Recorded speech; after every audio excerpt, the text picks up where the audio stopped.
नमस्कार दोस्तों, स्वागत है आपका आज के मुख्य समाचारों में। जी हाँ दोस्तों, आपको यहाँ पर देखने को मिलेंगी सुबह से लेकर शाम तक की तमाम बड़ी खबरें मुख्य समाचार ब्रेकिंग न्यूज अपडेट्स के रूप में। तो चलिए दोस्तों, जान लेते हैं आज की पहली खबर।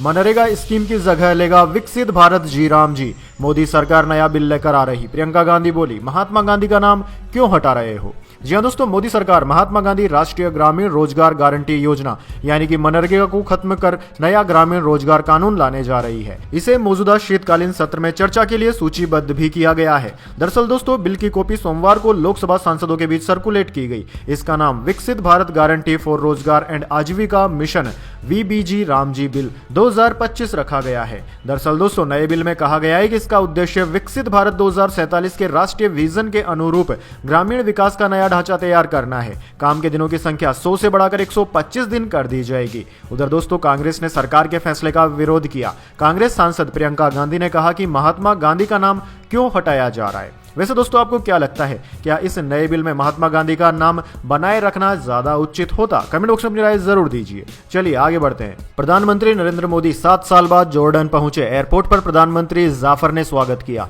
किंग अब्दुल्ला से द्विपक्षीय बातचीत करेंगे। जी हाँ दोस्तों, प्रधानमंत्री नरेंद्र मोदी सोमवार को 2 दिवसीय दौरे पर जॉर्डन पहुंच गए। जॉर्डन के प्रधानमंत्री जाफर हसन ने एयरपोर्ट पर उनका स्वागत किया। मोदी का यह दौरा किंग अब्दुल्ला के निमंत्रण पर हो रहा है। दरअसल दोस्तों, प्रधानमंत्री मोदी उनसे द्विपक्षीय बातचीत भी करेंगे। यह यात्रा भारत और जॉर्डन के राजनयिक संबंधों के 75 साल पूरे होने पर हो रही है। वे 7 साल बाद जॉर्डन पहुंचे हैं। इससे पहले वे 2018 में एक ट्रांजिट विजिट के दौरान जॉर्डन में रुके थे। चलिए दोस्तों, जान लेते हैं अगली खबर। अमित शाह और JP नड्डा ने हाथ पकड़कर नितिन नबीन को कुर्सी पर बैठाया। बीजेपी मुख्यालय में नए कार्यकारी अध्यक्ष पर फूल बरसाए गए। जय श्री राम के नारे भी लगे।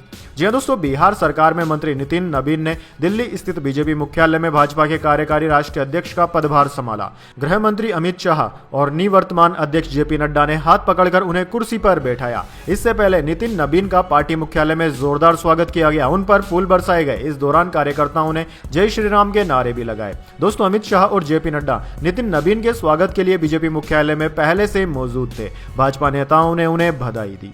चलिए दोस्तों, जान लेते हैं अगली खबर। मनरेगा की जगह नए कानून पर भड़क उठी प्रियंका गांधी। कहा, महात्मा गांधी का नाम क्यों हटाया जा रहा है।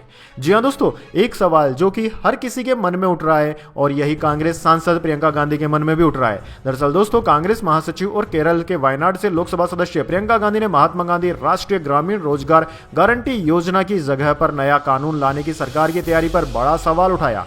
उन्होंने कहा कि आखिर इस योजना से महात्मा गांधी का नाम क्यों हटाया जा रहा है, इसके पीछे सरकार का उद्देश्य क्या है, सरकार की मंशा क्या है। चलिए दोस्तों, जान लेते हैं अगली खबर। ऑस्ट्रेलियाई पुलिस को शक, आतंकी बाप और बेटे पाकिस्तानी मूल के हैं। अब तक 16 की मौत। कल बीच पर त्योहार मना रहे यहूदियों पर फायरिंग की थी। जी हां दोस्तों, ऑस्ट्रेलिया के सिडनी में रविवार को बॉन्डी बीच पर हुए आतंकी हमले को लेकर पुलिस ने बताया कि दोनों आतंकी बाप बेटे हैं। इनके पाकिस्तानी मूल के होने का शक है। पुलिस के अनुसार हमले में मरने वालों की संख्या बढ़कर 16 हो गई है। इनमें एक 10 साल की बच्ची और एक इजरायली नागरिक भी शामिल है। इसके अलावा दोस्तों 45 लोग घायल हुए हैं। आतंकवादियों ने रविवार को बॉन्डी बीच पर हनुक्का फेस्टिवल मना रहे लोगों पर फायरिंग कर दी थी। इसके बाद जवाबी कार्रवाई में पुलिस ने साजिद अकरम को मौके पर ही गोली मार दी थी, जिससे वह वहीं ढेर हो गया। वहीं उसके साथ फायरिंग कर रहा उसका 24 साल का बेटा नवीद अकरम पुलिस की गोली से घायल हुआ। वह अस्पताल में गंभीर हालत में है। चलिए दोस्तों, जान लेते हैं अगली खबर। महाराष्ट्र में नगर निगम चुनाव की तारीखों का ऐलान हो गया। 15 जनवरी को BMC के लिए वोटिंग, 16 को आएंगे नतीजे।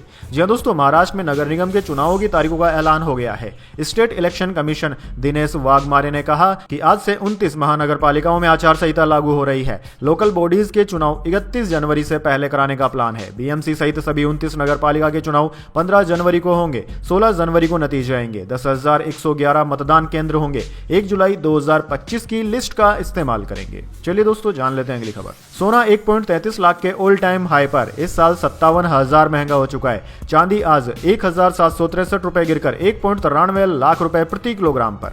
जी हां दोस्तों, सोने के दाम आज अपने ऑल टाइम हाई पर पहुंच गए। Indian Boolean and jewellers association यानी कि IBJA के अनुसार सुबह सोना 1,33,442 रुपए प्रति 10 ग्राम पर ओपन हुआ। हालांकि इसके बाद इसके दाम में थोड़ी गिरावट आई और ये 539 रुपए बढ़कर 1,33,249 रुपए पर बंद हुआ। इससे पहले इसके दाम 1,32,710 रुपए थे। वहीं दूसरी ओर दोस्तों, चांदी की कीमतों की बात करें तो आज चांदी के दाम में गिरावट रही है। 1,763 रुपए चांदी गिरकर 1,93,417 रुपए प्रति किलोग्राम पर आ गई है। वहीं दोस्तों कैरेट के हिसाब से सोने की कीमतों की बात करें तो 14 कैरेट सोने की कीमत 77,951 रुपए, 18 कैरेट की कीमत 99,937 रुपए, 22 कैरेट सोना 1,22,056 रुपए और 24 कैरेट सोने की कीमत 1,33,249 रुपए प्रति 10 ग्राम है। चलिए दोस्तों जान लेते हैं अगली बड़ी खबर। मोदी तेरी कबर खुदेगी नारे को लेकर संसद में हुआ हंगामा। जेपी नड्डा बोले राहुल सोनिया माफी मांगे। प्रियंका गांधी बोली रैली में किसने कहा हमें नहीं मालूम। जी हाँ दोस्तों, संसद के शीतकालीन सत्र के 11वें दिन सोमवार को दोनों सदनों में भाजपा सांसदों ने कांग्रेस की रैली में प्रधानमंत्री मोदी के खिलाफ नारेबाजी का मुद्दा उठाया। राज्यसभा में केंद्रीय मंत्री जेपी नड्डा ने कहा कि प्रधानमंत्री के खिलाफ ऐसी बातें करना, उनकी मौत की कामना करना शर्मनाक है। नड्डा ने कहा कि नेता प्रतिपक्ष राहुल गांधी और कांग्रेस संसदीय दल सीपीपी की अध्यक्ष सोनिया गांधी को पूरे देश से माफी मांगनी चाहिए। वहीं दोस्तों प्रधानमंत्री के खिलाफ नारेबाजी और माफी की मांग को लेकर दोनों सदनों में जमकर हंगामा हुआ। दोनों सदन की कार्यवाही सुबह 11 बजे शुरू हुई थी, लेकिन शोर शराबे के कारण 10 मिनट भी चर्चा नहीं हो पाई। इसके बाद दोस्तों भाजपा के आरोपों पर कांग्रेस सांसद प्रियंका गांधी ने पलटवार किया। प्रियंका गांधी वाड्रा ने कहा कि हमें नहीं मालूम कि ये सब किसने कहा। रैली में स्टेज से किसी ने भी ऐसा कुछ नहीं कहा। फिर पता चला कि किसी ने इंटरव्यू में कहा है कि भाजपा को खुद नहीं पता कि किसने नारेबाजी की। चलिए दोस्तों जान लेते हैं अगली बड़ी खबर। मध्य प्रदेश, राजस्थान समेत 13 राज्यों में घना कोहरा। यूपी हरियाणा में जीरो विजिबिलिटी के चलते 20 हादसे हुए। 80 गाड़ियों की टक्कर में 12 लोगों की मौत। जी हाँ दोस्तों, मध्य प्रदेश, उत्तर प्रदेश समेत देश के 13 राज्यों में सोमवार सुबह घना कोहरा देखने को मिला।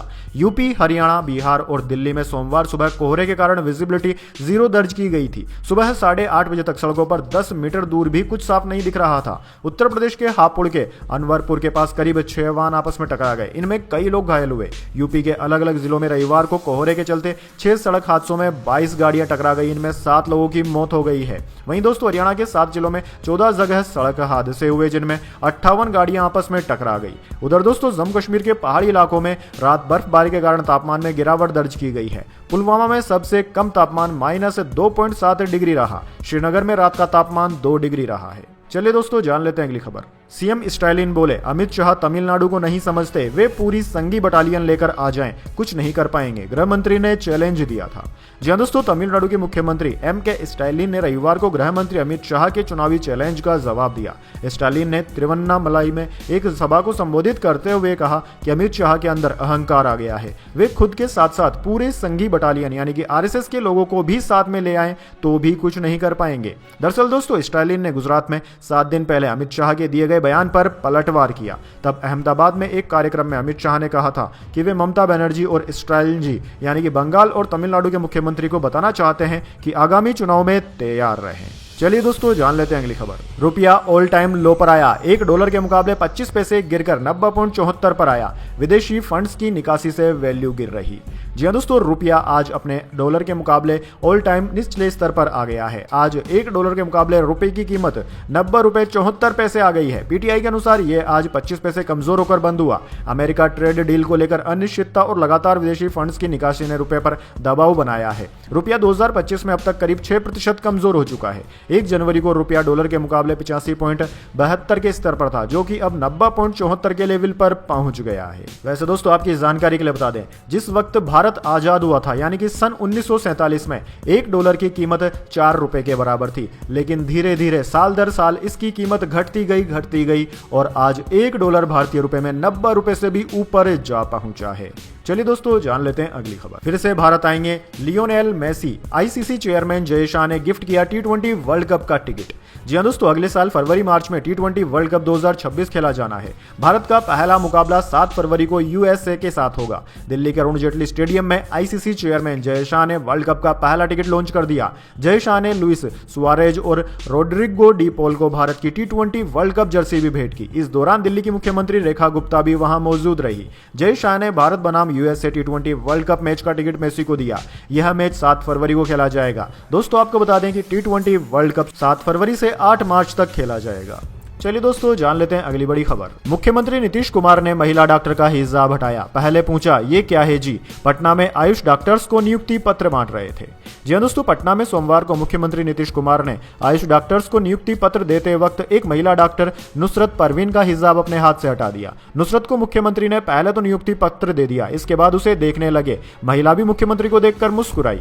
सीएम ने हिजाब की ओर इशारा करते हुए पूछा कि ये क्या है जी। महिला ने जवाब दिया हिजाब है सर। सीएम ने कहा कि हटाइए इसे। इसके बाद मुख्यमंत्री ने खुद अपने हाथ से महिला का हिजाब हटा दिया। महिला थोड़ी देर के लिए असहज हो गई। आसपास मौजूद लोग हंसने लगे। वैसे दोस्तों आपको क्या लगता है, यह घटना उचित है या अनुचित? कमेंट बॉक्स में अपनी राय जरूर दीजिए।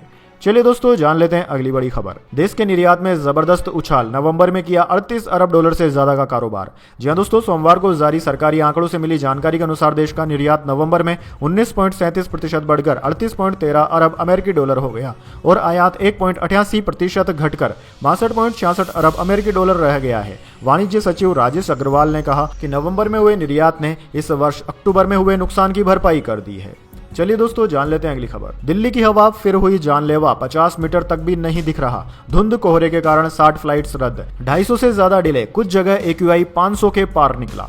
जी हाँ दोस्तों, वेस्टर्न डिस्टर्बेंस का असर कम हुआ तो दिल्ली में हवा थम गई। इसके चलते राजधानी रविवार को ठंड, स्मॉग और प्रदूषण के ट्रिपल अटैक की चपेट में आ गई है। दोस्तों ग्रे 4 लागू होने के बावजूद वजीरपुर और रोहिणी इलाके में AQI यानी कि एयर क्वालिटी इंडेक्स 500 के लेवल तक पहुंच गया। प्रदूषक कण वातावरण में फंसे रहे और राजधानी गैस चैम्बर बन गई। रविवार को इस साल का सबसे घना कोहरा भी रहा। अक्षरधाम समेत कई इलाकों में विजिबिलिटी 50 मीटर तक सिमट गई। धुंध कोहरे के कारण 60 फ्लाइट रद्द कर दी गई, जबकि 250 से ज्यादा फ्लाइटें देरी से चल रही है। डॉक्टरों ने बच्चों, बुजुर्गों और सांस के मरीजों को सावधानी बरतने को कहा है। मौसम विभाग के अनुसार सोमवार से हवा की रफ्तार बढ़ने पर मामूली राहत मिल सकती है। चलिए दोस्तों जान लेते हैं अगली खबर। ईडी ने यस बैंक को फाउंडर राणा कपूर से पूछताछ की। पब्लिक फंड अनिल अंबानी की कंपनियों में निवेश करने का आरोप लगा। 11,000 करोड़ का मिसयूज का है मामला। जी हाँ दोस्तों, परिवर्तन निर्देशालय यानी कि ईडी ने सोमवार को यस बैंक के को फाउंडर राणा कपूर से अनिल अंबानी समूह की कंपनियों से जुड़े मनी लॉन्ड्रिंग मामले में पूछताछ की है। कपूर का बयान prevention of money laundering act PMLA के तहत दर्ज किया गया है। दरअसल दोस्तों PTI के अनुसार अनिल अंबानी की कंपनियों में 11,000 करोड़ से ज्यादा का पब्लिक फंड भेजा गया है, जिसका मिसयूज हुआ। ईडी का दावा है कि इस मामले में लोगों के पैसों को यस बैंक के जरिए अनिल अंबानी की कंपनियों में भेजा गया है। राणा कपूर से पूछताछ इसी केस का हिस्सा है। वहीं दोस्तों इससे पहले ईडी अनिल अंबानी की कई प्रॉपर्टीज को अटैच कर चुकी है। चलिए दोस्तों जान लेते हैं इसके बाद अगली बड़ी खबर, लेकिन उससे पहले मेरी आपसे एक छोटी सी रिक्वेस्ट है। अगर दोस्तों आपको अभी तक हमारी न्यूज पसंद आई तो इसे एक छोटा सा लाइक जरूर दे दीजिए, और अगर आपको पसंद नहीं आई तो बेशक आप डिसलाइक भी कर सकते हैं, लेकिन दोस्तों लाइक और डिसलाइक जरूर कीजिए, साथ ही एक प्यारा सा कमेंट भी जरूर लिखें।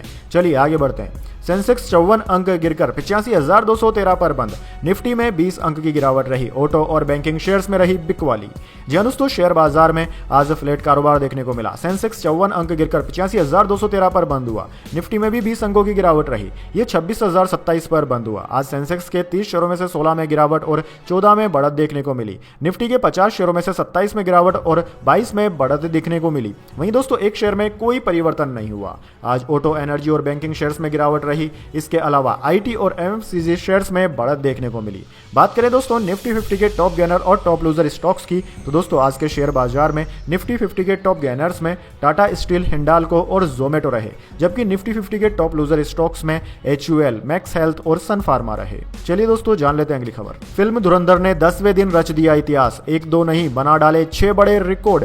जानकर आप भी हो जाएंगे हैरान। जी हां दोस्तों, धुरंधर बॉक्स ऑफिस पर धूम मचा रही है। रणवीर सिंह, अक्षय खन्ना, संजय दत्त और R माधवन के साथ अर्जुन रामपाल स्टारर। यह फिल्म साल 2025 में सबसे तेजी से 300 करोड़ क्लब में एंट्री करने वाली बॉलीवुड की पहली फिल्म बन गई है। इसके साथ ही इसने हिंदी सिनेमा के इतिहास में दूसरे रविवार को सबसे ज्यादा कमाई का रिकॉर्ड भी बनाया। इसके अलावा इस फिल्म ने भारत में 5 नए रिकॉर्ड भी तोड़े हैं। दरअसल दोस्तों आपको बता दें, आधिकारिक आंकड़ों के अनुसार धुरंधर ने 10वें दिन 58.20 करोड़ रुपए की कमाई की। यह फिल्म दर्शकों की पहली पसंद बनी हुई है और बॉक्स ऑफिस पर खूब कमाई कर रही है। चलिए दोस्तों जान लेते हैं अगली खबर। राम मंदिर आंदोलन से जुड़े डॉक्टर रामविलास वेदांती का हुआ निधन। तबीयत बिगड़ी तो एयर एम्बुलेंस रीवा पहुंची, कोहरे के कारण लैंड नहीं हो पाई। जी हाँ दोस्तों, राम मंदिर आंदोलन के संत और पूर्व सांसद डॉक्टर रामविलास दास वेदांती का सोमवार को निधन हो गया। उन्होंने मध्य प्रदेश के रीवा में दोपहर लगभग 12:30 बजे अंतिम सांस ली। वे 67 साल के थे। वेदांती की रीवा में रामकथा चल रही थी। इसी दौरान उनकी तबीयत अचानक से बिगड़ गई। 2 दिन से उनका इलाज रीवा के एक हॉस्पिटल में चल रहा था। सोमवार सुबह तबीयत ज्यादा बिगड़ गई। उन्हें एयरलिफ्ट करके भोपाल एम्स ले जाने की तैयारी थी। एयर एम्बुलेंस पहुंच भी गई, लेकिन कोहरे की वजह से लैंड नहीं कर सकी। चलिए दोस्तों, जान लेते हैं अगली खबर। ऑस्ट्रेलिया का हीरो अहमद आतंकी साजिश से निहत्था भिड़ा। राइफल छीनी, भाई से कहा कुछ हुआ तो परिवार को बताना कि लोगों को बचाते हुए मारा गया। जी हाँ दोस्तों, ऑस्ट्रेलिया के सिडनी में रविवार को बॉन्डी बीच पर जश्न मना रहे लोगों पर 2 आतंकवादियों ने हमला कर दिया। इस दौरान 44 साल के अहमद अल अहमद ने अपनी जान की परवाह किए बिना लोगों की जान बचाई। अहमद अंधाधुंध फायरिंग कर रहे आतंकी साजिद अकरम से निहत्थे ही भिड़ गया। उन्होंने हिम्मत दिखाते हुए पीछे से आतंकी पर झपट्टा मारा और उससे बंदूक छीन ली, जिससे कई लोगों को सुरक्षित निकलने का मौका मिल गया। लोग अब अहमद को ऑस्ट्रेलिया का नया हीरो कह रहे हैं। चलिए दोस्तों, जान लेते हैं अगली खबर। हार्दिक पांड्या पहले भारतीय बने जिनके नाम 1000 रन और 100 विकेट। गिल 2025 के नंबर 1 बैटर अभिषेक शर्मा का तीसरी बार पहली बॉल पर 6। जी हाँ दोस्तों, भारत ने T20 सीरीज के तीसरे मुकाबले में साउथ अफ्रीका को 7 विकेट से हरा दिया। रविवार को 118 रन के लक्ष्य का पीछा करते हुए भारतीय टीम ने 15.5 ओवर में 7 विकेट से मैच जीत लिया था। साउथ अफ्रीका की टीम 20 ओवर में 117 रन पर ही सिमट गई थी। वहीं दोस्तों, धर्मशाला में हार्दिक पांड्या ने T20 इंटरनेशनल में 1000 से ज्यादा रन और 100 विकेट पूरे करने का अपना रिकॉर्ड भी बना लिया। वह ऐसा करने वाले पहले भारतीय बन गए हैं। चलिए दोस्तों, जान लेते हैं अगली खबर। सोहेल खान ने विवाद के बाद माफी मांगी। बिना हेलमेट बाइक चलाते हुए वीडियो बनाने वाले शख्स को गाली दी थी। अब माफीनामा जारी कर दी सफाई। जी हाँ दोस्तों, सोहेल खान हाल ही में उस वीडियो के चलते विवादों से घिर गए जिसमें वो बिना हेलमेट बाइक चलाते नजर आए थे। इस दौरान उन्होंने वीडियो बना रहे एक शख्स को गाली भी दी थी। एक्टर की जमकर आलोचना की गई जिसके बाद विवाद हो गया। विवाद बढ़ने पर अब सोहेल खान ने सार्वजनिक तौर पर माफी मांगी है। सोहेल खान ने माफीनामा जारी करते हुए ऑफिशियल सोशल मीडिया अकाउंट से लिखा कि मैं सभी बाइक चलाने वालों से निवेदन करना चाहता हूं कि कृपया हमेशा हेलमेट पहने। मैं कभी कभी हेलमेट नहीं पहनता हूं क्योंकि मुझे घुटन महसूस होती है, लेकिन यह हेलमेट न पहनने का कोई बहाना नहीं है। चलिए दोस्तों, जान लेते हैं अगली खबर। इंडिगो संकट, सुप्रीम कोर्ट का सुनवाई से इनकार। याचिकाकर्ता से कहा हाई कोर्ट जाएं, वहां शिकायत का समाधान नहीं हुआ तो फिर आपका स्वागत है। जी हाँ दोस्तों, सुप्रीम कोर्ट ने सोमवार को इंडिगो की हजारों फ्लाइट कैंसिल किए जाने के मामले में दखल देने की मांग वाली याचिका पर सुनवाई करने से इनकार कर दिया। सीजीआई सूर्यकांत और जस्टिस जय माल्या बागची और जस्टिस विपुल एम पमचोली की बेंच ने याचिकाकर्ता से दिल्ली हाईकोर्ट जाने को कहा। कोर्ट ने यह भी कहा कि सभी मुद्दे दिल्ली हाईकोर्ट के सामने विचाराधीन है। वे भी संवैधानिक कोर्ट हैं। अगर आपकी शिकायत का वहां समाधान नहीं होता है तो आपका यहां स्वागत है। इंडिगो के वकील मुकुल रोहतगी ने कहा कि डीजीसीए ने फ्लाइट कैंसिल होने और यात्रियों को होने वाली समस्याओं की जांच के लिए एक एक्सपर्ट कमेटी बनाई है। चलिए दोस्तों, जान लेते हैं अगली खबर। आरबीआई का बड़ा फैसला, 10 करोड़ से ज्यादा लोन लेने वालों के करंट अकाउंट पर कसेगा शिकंजा। जी हाँ दोस्तों, भारतीय रिजर्व बैंक आरबीआई लगातार बैंकिंग सिस्टम को ज्यादा सुरक्षित और अनुशासित बनाने की दिशा में कदम उठा रहा है। इसी कड़ी में आरबीआई ने करंट अकाउंट से जुड़े नियमों में बड़े बदलावों का ऐलान कर दिया, जो 1 अप्रैल 2026 से लागू होंगे। दरअसल दोस्तों, इन नियमों का उद्देश्य कंपनियों के फंड फ्लो पर बेहतर निगरानी रखना, बैंकों के बीच बिना नियंत्रण के होने वाले लेनदेन को रोकना और कर्ज लेने वाली कंपनियों में वित्तीय अनुशासन को मजबूत करना है। दोस्तों, खासतौर पर वे कारोबारी और कॉर्पोरेट्स जो कई बैंकों से भारी भरकम लोन लेते हैं, उनके लिए करंट अकाउंट का संचालन अब पहले जैसा आसान नहीं रहेगा। चलिए दोस्तों, जान लेते हैं अगली खबर। टेस्ला की बिक्री हुई धड़ाम, 4 सालों में सबसे खराब ग्लोबल सेल, भारत में भी है खस्ता हाल।